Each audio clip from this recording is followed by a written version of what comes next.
Hey friends, I'm Christy, and you're listening to Rock the Damn Boat. If you've ever bitten your tongue to keep the peace or said yes when every part of you wanted to say no, this one's for you. We're diving into the messy, real stuff that people pleasers like me have spent years avoiding.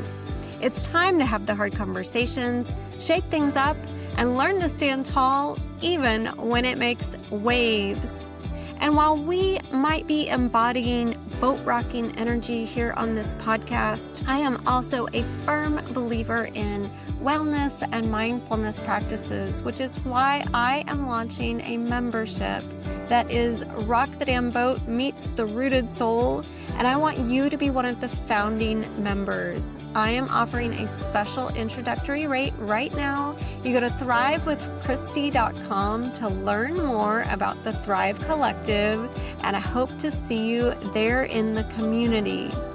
Now, speaking of community, being part of the podcast community has unlocked new connections and new conversations with some amazing women. We're embarking on a series of interviews with other podcasters. So if this has been on your heart or something that you've been interested in doing yourself, then you can learn about the journeys of the women who have gone before us. I just launched mine in November or October of last fall, leading up to my corporate exit. And even though I talk about people pleasing, we cover a variety of topics here on the show.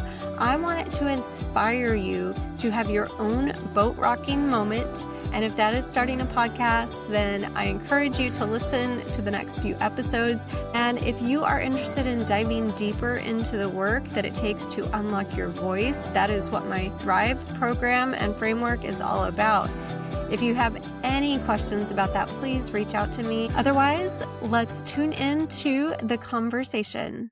I am excited by my guest today, JeanAnn Saint Grace. She has become a dear friend. She is a kindred spirit. And as part of our podcasting series, I wanted to have JeanAnn on because she is not only a podcaster, but a podcaster in kind of an unusual space. And we will get into all of that. She is a coach for shop owners in the automotive industry, and she is also a coach in the spiritual space and has a lot of different talents in her life. And I'm so excited to have her here. Welcome to the show, JeanAnn. Thank you, Christy. It's so good to be here with you today. JeanAnn, tell us a little bit about what you do.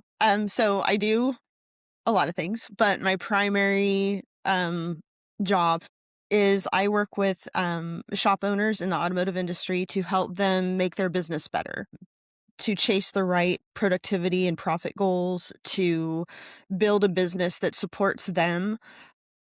I firmly believe for my shop owners, but also for everyone who's an entrepreneur, you should have everything that you would have had if you had gone into like a corporate structure.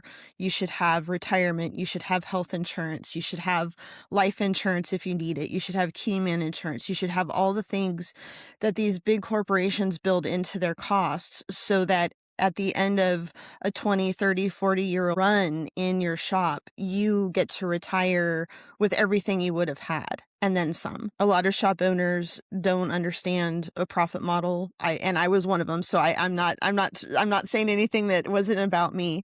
When I owned my shop the first several years, we were chasing break even.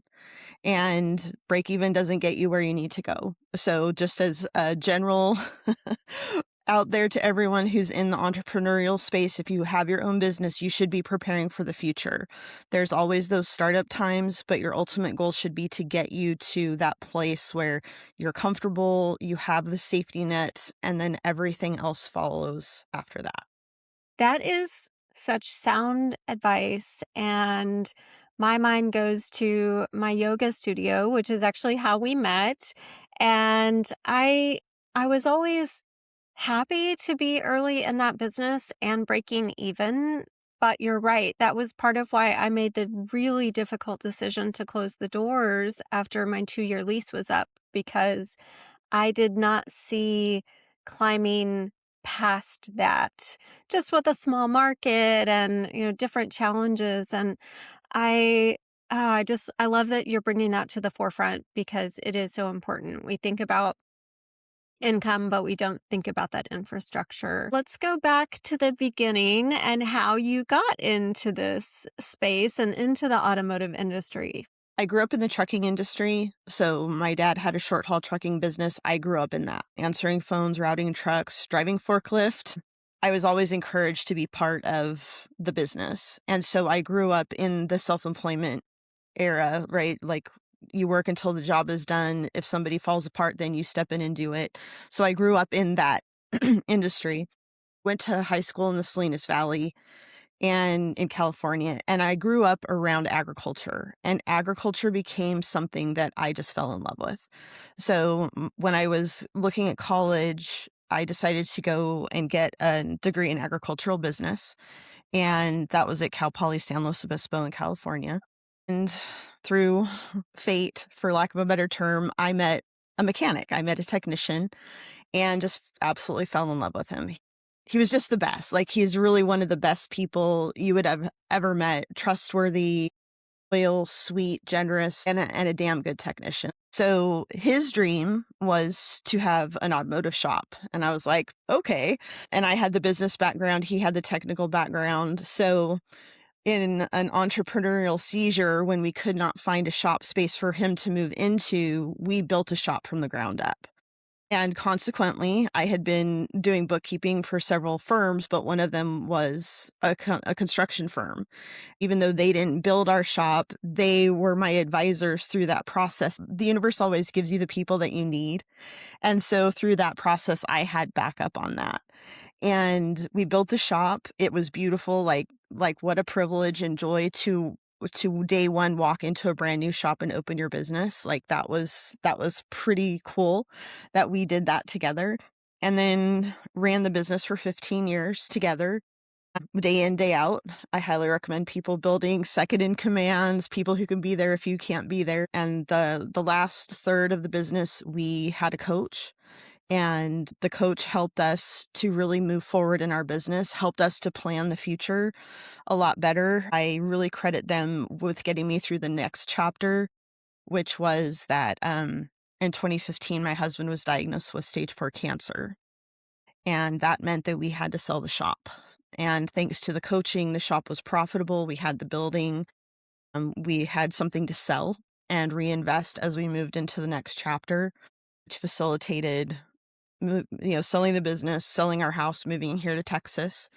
Ultimately, the treatment was not successful and he passed in 2017. And that kind of triggered a whole different, chapter of my life where I had to rediscover who I was in a vacuum. Like, I was 1,500 miles from family. I didn't have the wherewithal, honestly. The grief process was powerful, and I just didn't have the wherewithal to go punch a clock and be in a 9 to 5, which ended up helping me to learn much more about myself and what my energy supports in work. And I moved through my grief process. I did all kinds of extremely cool spiritual things and grew into coaching individuals using different modalities that I had learned, helping them get to know themselves better. And then this coaching opportunity opened up back into the automotive industry. And if I'd been offered the job right away when we closed the shop, I would not have been as good a coach. I needed all of that personal growth stuff for me to mature, but also for me to understand people better. And now I get to marry all of my business experience with all of my spiritual experience. And now I get to stand in both worlds and really bring powerful coaching to people. So trust the universe that everything is preparing you to get you where you need to go. Um, We have that that's the, conversation a yes, lot. that's the overarching thing. And don't be afraid to step into something that you might not feel like you're ready for, because you've been prepared. And when you look back at all of your experience and put it all together, you're ready for whatever that big step is. That makes so much sense to me. And I'm sorry that you had to go through that deep loss. And I'm also happy for you that it led to this, that it was the catalyst for this change in you. I feel that way about sobriety and deciding 8 years ago to get sober. And I would not have done the personal growth work that I have done had it not been for making that decision in my life. And it involved grieving an identity and becoming this new person. And for me, it was a lot of reclamation of old, like when I look back as a teenager, I had a tarot deck. And I was reading books a little bit about spirituality. I'm curious if for you getting into some of these new modalities, was this all brand new for you? Or for you, was it something that maybe you had explored early on?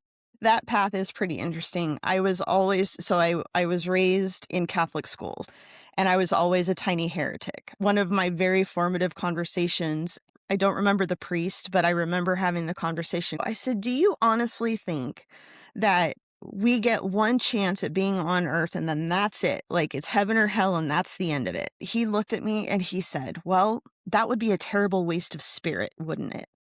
And I was 6 or 7 years old, and I was shocked. I was blown away by this conversation, and so I put this little conversation in a little box, and I put it in my heart, and I'm like, "Okay, so some of this is BS, right?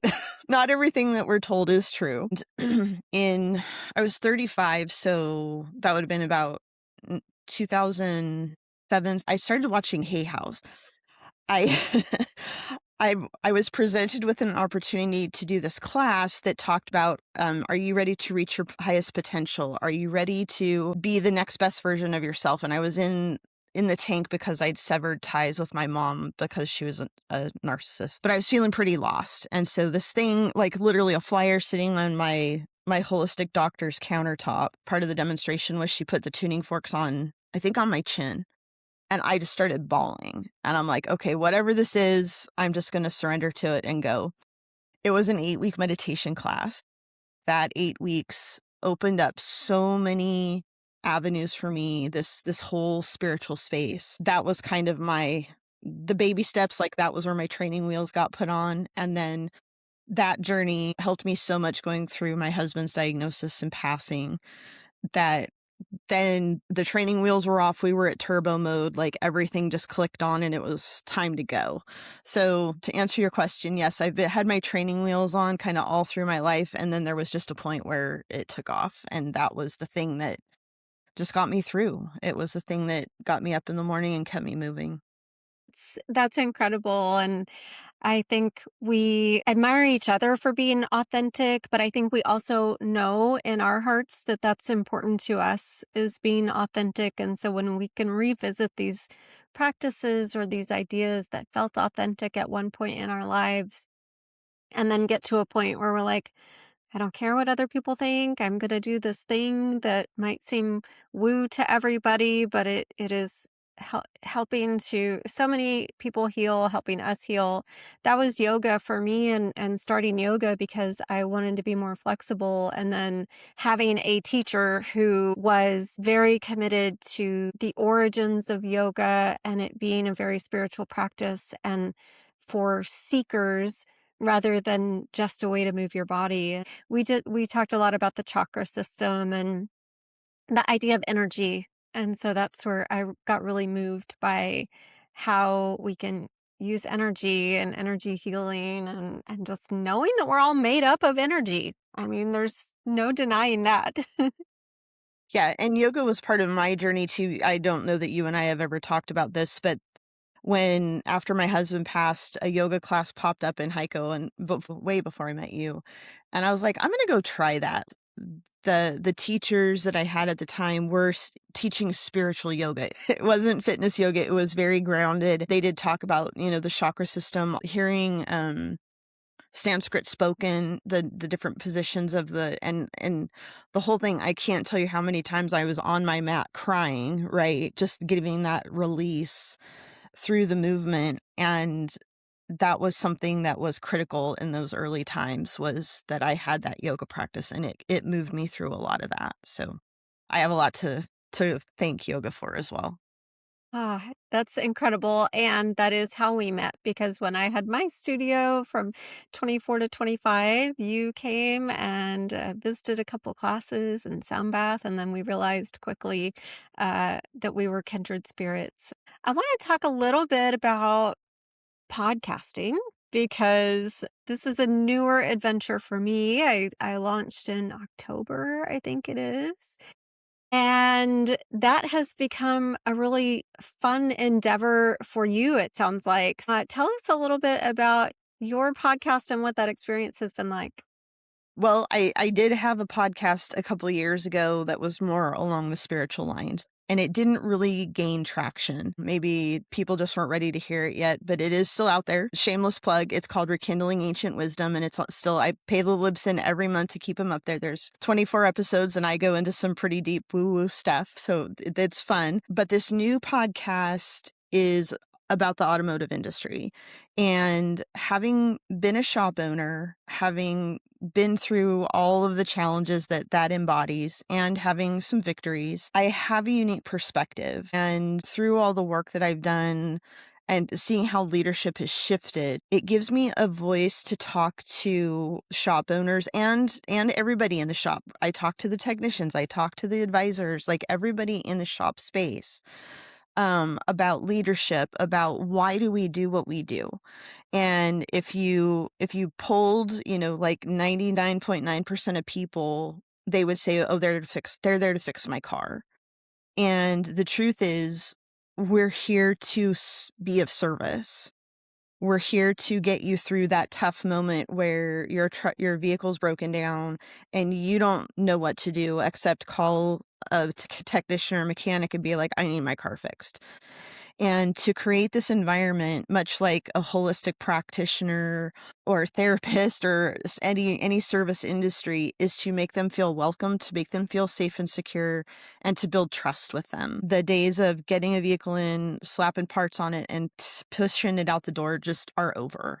I grew my business from one to the next. We shifted our perspective, and when we did that, our business boomed.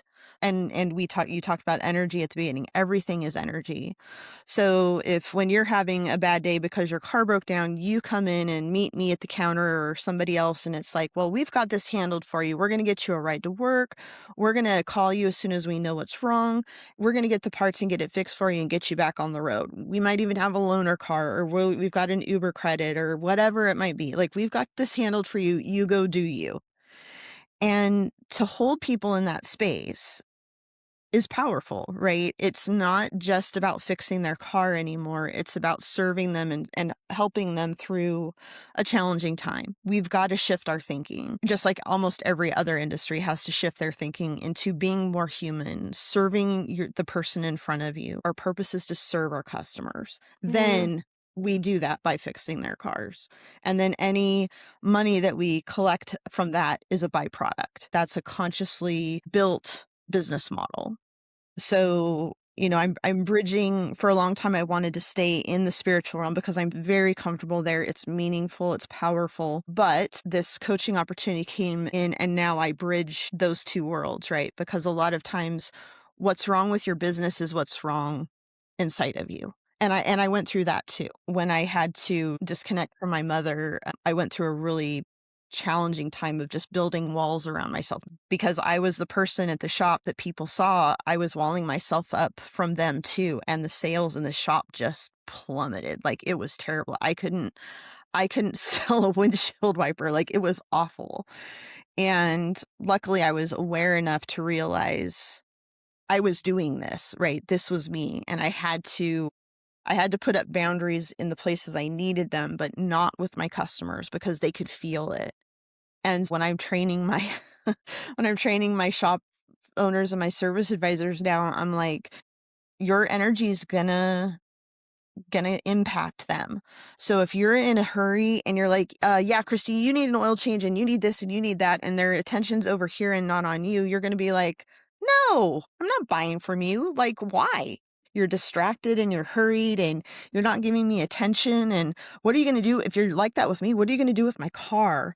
When we're working on, over the counter, I don't even train them in sales. We're just informing the customer of what they need. And if we start to approach them with peace and calm and assuredness that we've got this covered, take a deep breath, center yourself, and then approach the customer. Even if you have to have them on hold for a little extra, just let them sit there for just a second while you collect your thoughts and prepare yourself for this conversation. It's powerful to have one foot in each world and understand both the energy and the business and bring them together and help people understand that. I love that approach. And my mind goes to the Subaru dealership that I'm willing to drive an hour and 15 minutes to in Killeen because Clio Bay, I'll give them a little plug here. They have, I mean, it's 5-star service across the board. So kind, so thoughtful, always just with a warm approach, making sure you have what you need. And they strive for 5-star service, but I never thought about everything that has to go into that. And that, yes, you might have to take a breath or hire selectively. And I'm sure that's something that you have to talk to business owners about as well, is what does that team look like? Hiring people for your team that are a good fit is tremendously important. And I lived that too. We interviewed a guy who was older than both my husband and he wouldn't make eye contact with me. And if I asked him a question, he would talk to my husband. And I just sat there quietly and I'm like, okay, this is not a good fit. Afterwards, we were debriefing and my husband's like, well, what did you think? And I'm like, well, he won't talk to me. He won't make eye contact with me. He was really dismissive. And my husband's like, yeah, but he's got all this experience and stuff. And I said, but I have to work with him. If he's not going to respond to me, how are we going to do this? And a couple of days later, the candidate shows up and he and my husband are standing on the sidewalk having a chit chat. And I'm watching through my window in my office and I see a handshake, right? And I'm like, oh man.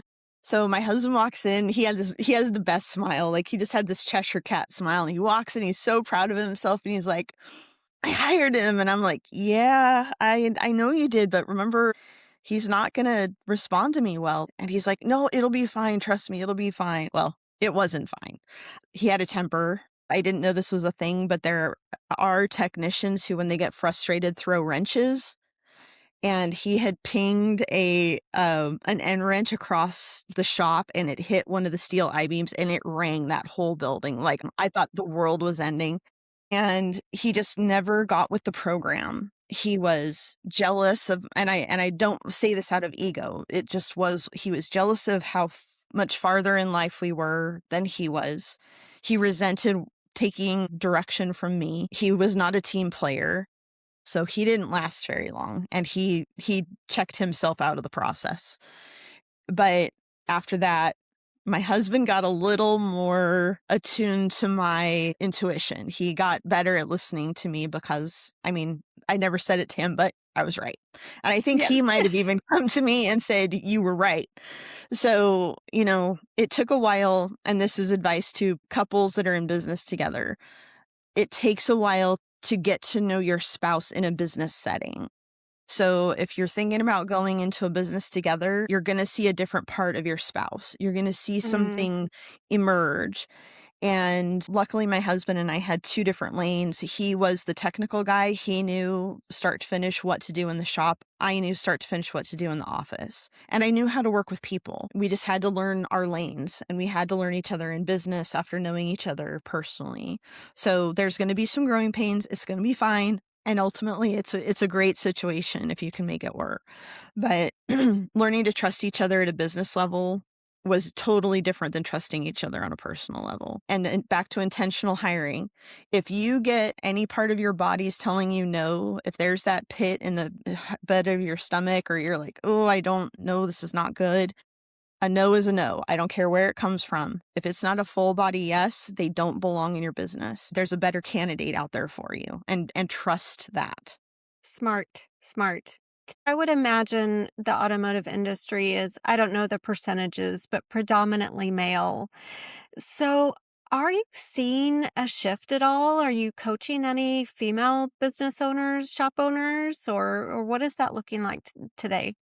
It's definitely becoming a different mix. I would say when we started, the predominant model was either a technician who wanted to own his own shop or a husband and wife team, like my husband and I owned a shop, operated the shop, had employees. That was kind of the norm. But now there's a number of really excellent female shop owners. They astound me. My situation obviously is a little different, but because I did not want to run a business without my husband, like I did not want to be in the shop. I couldn't even drive by it after he passed. But I know women who've grown up in the business. I know a number of really amazing female shop owners that are doing it right. One has an all-female shop. There's women getting into the technician space, the advising space. Women actually make really great service advisors because they're generally a little more sociable, more in tune, I think can figure out how to drive their empathy and hold and have good boundaries with it. The face of our customer has changed as well. Years ago, predominantly it would have been the man bringing in the vehicle, but with our society evolving the way that it has, about 75% of your customers now are women. You have to shift your business model, right? You can't have a dirty wrench and a dirty rag sitting on the counter when Joe's wife brings in her car. Like, she's going to be like, "Are you touching my car with that?" Joe's going to be like, "Oh, it's a dirty wrench." But the wife's going to be like, "I don't know what to do with this. Like, I don't want you in my car." It's inevitable you're going to get dirty working on cars, but you've got to try, right? You can't leave footprints or fingerprints on the vehicles. You can't have dirt smeared everywhere. And we should be doing this as an industry anyway. But because so many of our customers are women now, we have to elevate. And one of the things that I really impress on my people is we need to give them an appointment as they're leaving this appointment, right? You're driving an hour and 15 minutes to go to have your car serviced. You need to know that that's happening on the third Tuesday of this month or whatever it is so that you can plan that trip, right? Women like to plan. I mean, let's Mm-hmm. face it. We're busy. People with kids, they're going every which way, letting them know, "Hey, we want to see you back," inviting them back in.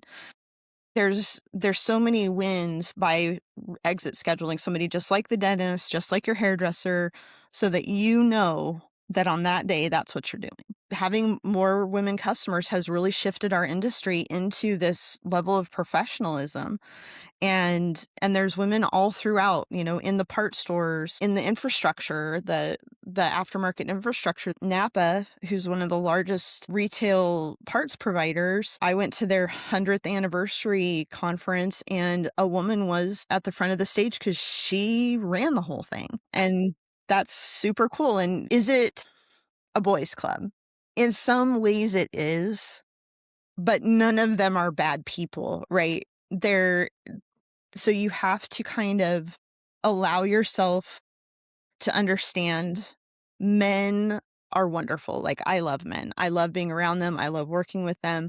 I just enjoy them. Sometimes their senses of humor are a little bit more intense than women's. Like, some of the conversations are a little like, wow, okay.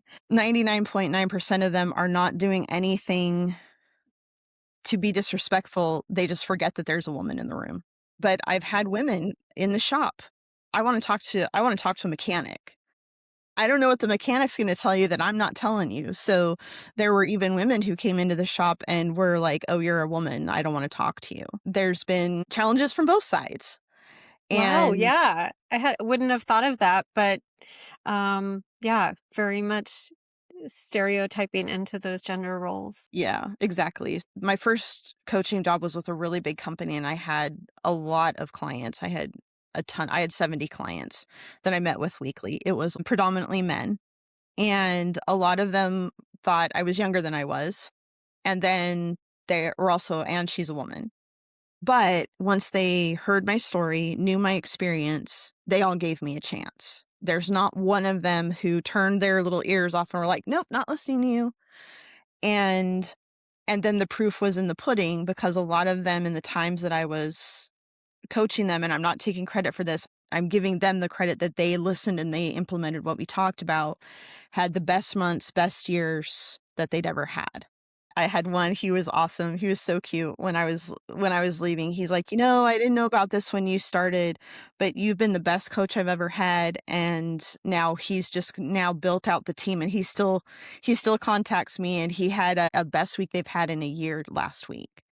And so he's still bringing me his wins. And that's powerful. It meant a lot to me. I think you get a little bit extra for the degree of difficulty of penetrating that. As women moving into male dominant areas, we really have to go with the flow. We need to learn the lay of the land. And if we show up with our knowledge and our skill and our ability, they will give us the space that we deserve. And Yeah. I I've never been so challenged and so rewarded in my life, honestly. One of my challenges being in the spiritual space was that there's not a lot of support for men. And there's some, but they've really got to be motivated to move into it. Now, getting to work with them in their businesses, we're working on their leadership, we're working on their personal growth.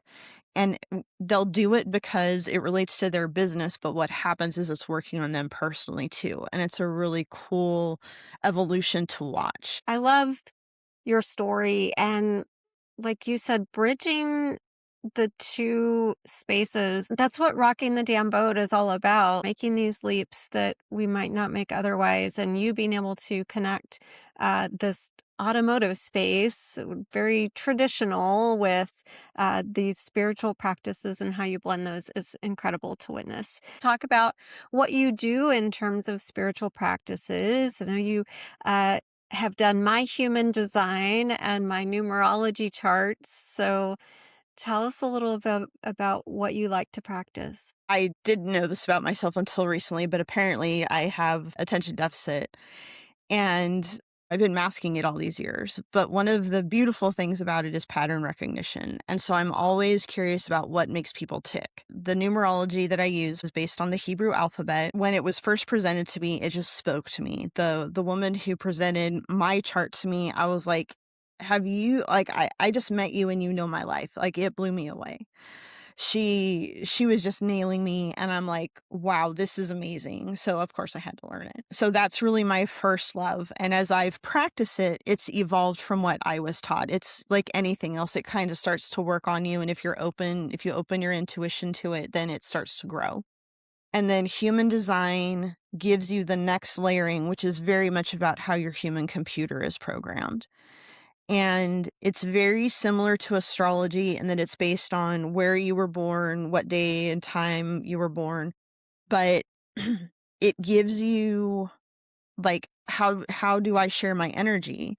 My energy is here so that when somebody's at a crossroads and they need to make a wholesale directional change, they come to me and they end up in my life. And then they're like, oh, I need to make this shift. And I'm like, excellent, good choice, right? They need to borrow that piece of me that has like a compass in it and be like, okay, this is your direction. And it's so interesting because then you look at retrospect and see how many people have come into my life when they were in some kind of a transition and they made it and then they move on, right? And that's okay. When you start to understand yourself from, I don't want to say a program because it's not really, it's how you're built. It's your software. It's the programs that are running in your computer. The next outcropping of human design is the gene keys that a lot of people are familiar with, but that gives you your personality quirks, right? The shadow of complexity. I try to make things way too difficult. I've learned to make things as simple as possible. So if you have this challenge that you're like, why am I always doing this thing, right? How many of us have said, why am I always doing this thing? We look into the charts and we find the why, and then we find the solution. I always kind of joked, I wish somebody had just given me an instruction manual when I was born and I knew how this all worked. This is your instruction manual. These things help you to understand yourself and why certain things happen. I'm 9 years out from my husband passing and people say, well, I'm so sorry. And I'm like, okay, I have to take a step back and be like, I have to receive that because it's heartfelt, right? But at the same time, his passing catalyzed this growth and this trajectory for me. That was his gift to me. And so being sorry about it is a hard thing, right? Like, I understand, yes, it was hard and it sucked going through it, but the growth that he catapulted me into, and all of this is his legacy, right? Every shop owner I touch is him, and helping them have their dream. And these systems that I use makes things make sense, not that I have this weird quirk that I just do because I do. And it's like astrology or any other system that speaks to you.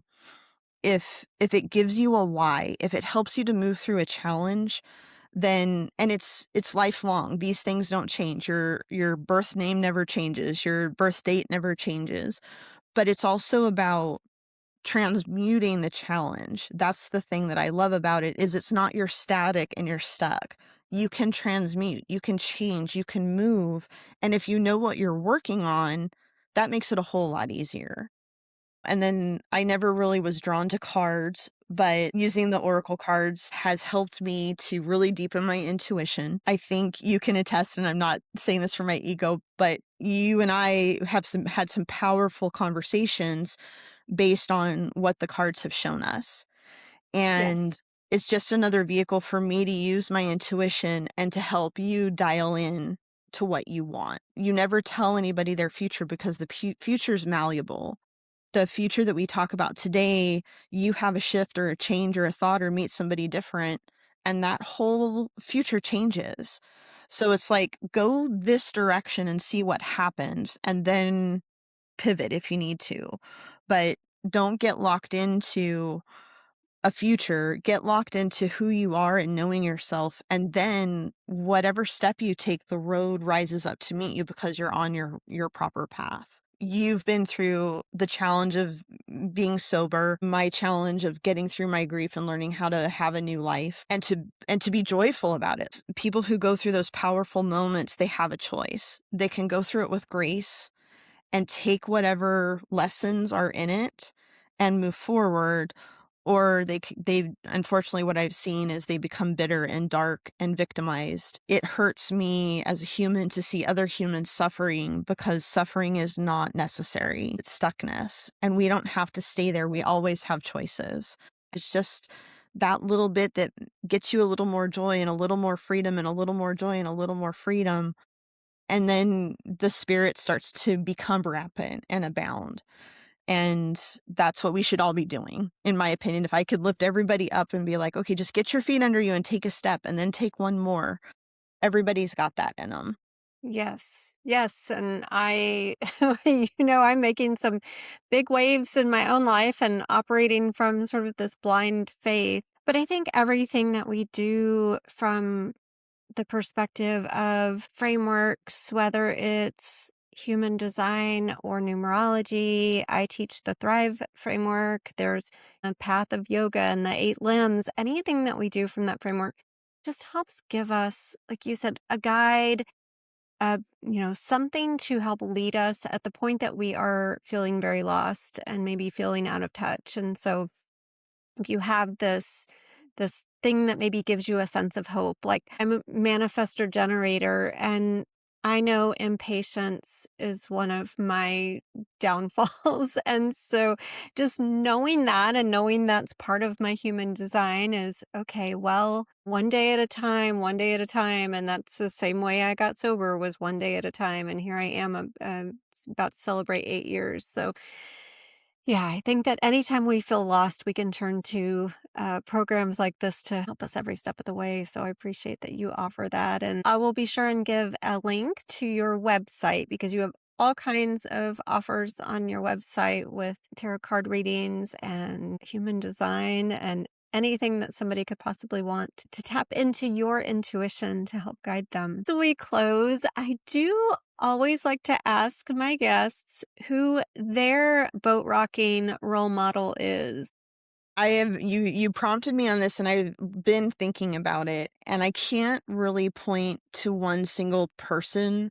The people who inspire me are the ones like yourself who have had a challenge, who have said, I am not going to be the victim of this challenge. I am going to master this. I have friends who lost their husbands and were just financially devastated, and now they're doing so well. People who have had challenges with sobriety and have chosen that path and now are doing so well. All of these people around me who I wonder how did you get through that and how did you get to be so wise now? I could say names, but they're all people that are so dear to my heart. People like you, like the ladies we met over the weekend. And I have to tell you, if you get a chance to go to one of Christy's retreats, go. It was powerful. It was transformational. It was amazing. So don't hesitate. Just hand over your credit card, your cash, your tokens, whatever Christy takes in Oh, payment. thank you.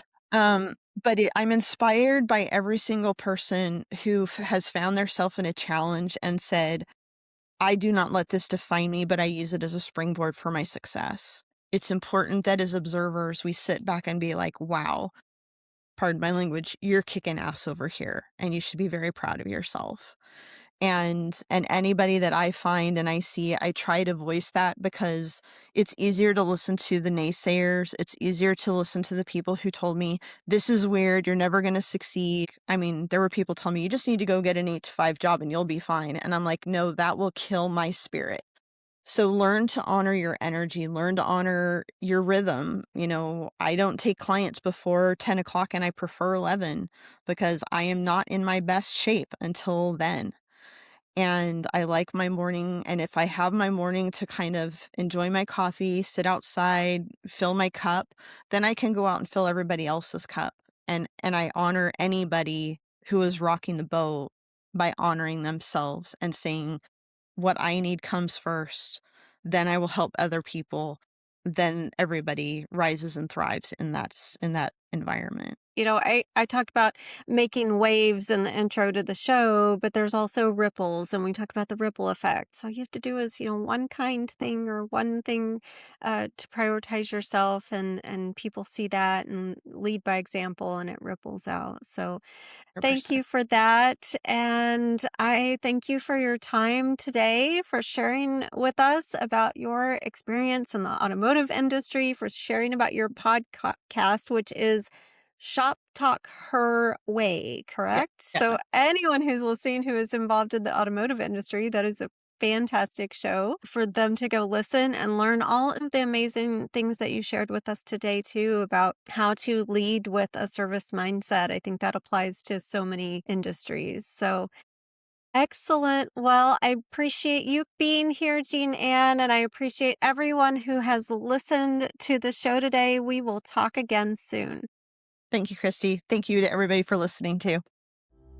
You've been listening to Rock the Damn Boat, a podcast produced and recorded by Christy Hughes. You can follow, subscribe on both Apple and Spotify, and your 5-star review goes a long way. Thank you so much for your support of the show.